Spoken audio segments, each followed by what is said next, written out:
Welcome to The Explainer.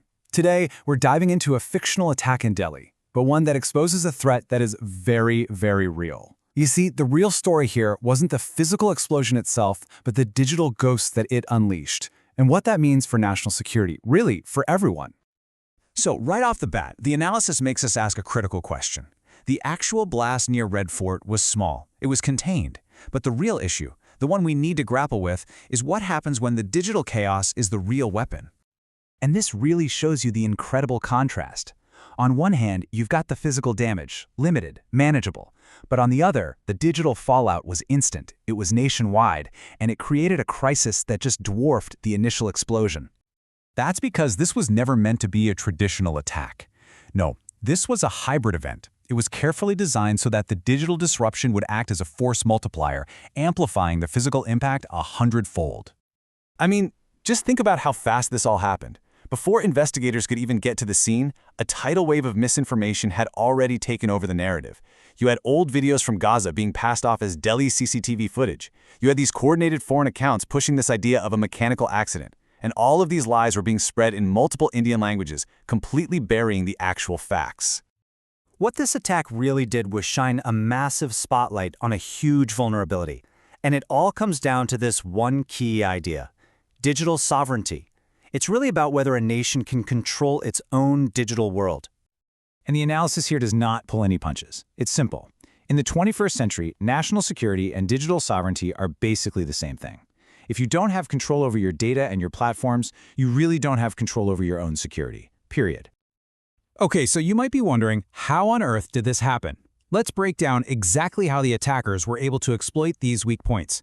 The analysis points to some really deep, systemic failures.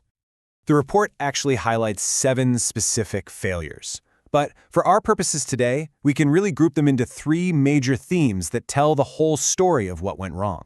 First up, a complete and total loss of data control. When investigators desperately needed to seek crucial evidence, we're talking chat logs, reconnaissance photos, they hit a brick wall. And why? Because all of that data was stored on servers in the US and Europe, hidden behind a maze of foreign laws and corporate policies. In one case, a folder with attack plans just expired and was deleted before they could even get permission to see it. And you've got to understand, this delay wasn't just some bureaucratic inconvenience. It was a massive strategic gift to the attackers. A 72-hour wait gave their handlers all the time in the world to remotely wipe logs, cover their tracks, and basically vaporize the investigation's best early leads. The second theme is just how much these attackers operated like ghosts. They were using encrypted apps with auto-delete timers, so their messages would just vanish. They used cheap, imported tech like a tiny 400 rupee sensor for surveillance, and they funded the whole thing with crypto micropayments, small enough that they never triggered any kind of alert with the banks. So when you put all that together, these global, anonymous tools, what you get is near-perfect privacy for their operation. They were planning and executing this attack right under everyone's noses, but digitally, they were pretty much invisible. And finally, we have the third major failure, the war over the narrative. And this was a battle that was lost before it even really began. One single misleading video got a massive 120,000 impressions in the first hour. The social media algorithms, well, they're built for engagement, right? So they naturally pushed the most dramatic, the most sensational, and in this case, the most false content way above any of the slow, careful, factual updates from officials.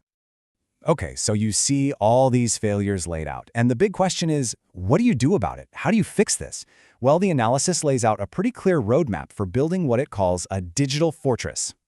It really boils down to 3 huge strategic pillars. First, build a sovereign national cloud to make sure critical evidence stays on home turf. Second, create a single, unified hybrid threat command that can actually connect the dots between digital clues and physical threats. And third, launch a national mission to make more hardware locally so you're not so dependent on these untraceable foreign parts. What all of this is really pushing for is a fundamental shift in mindset.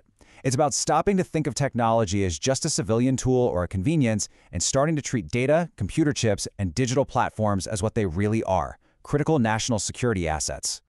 You know, the lessons from this fictional attack in Delhi aren't just for India.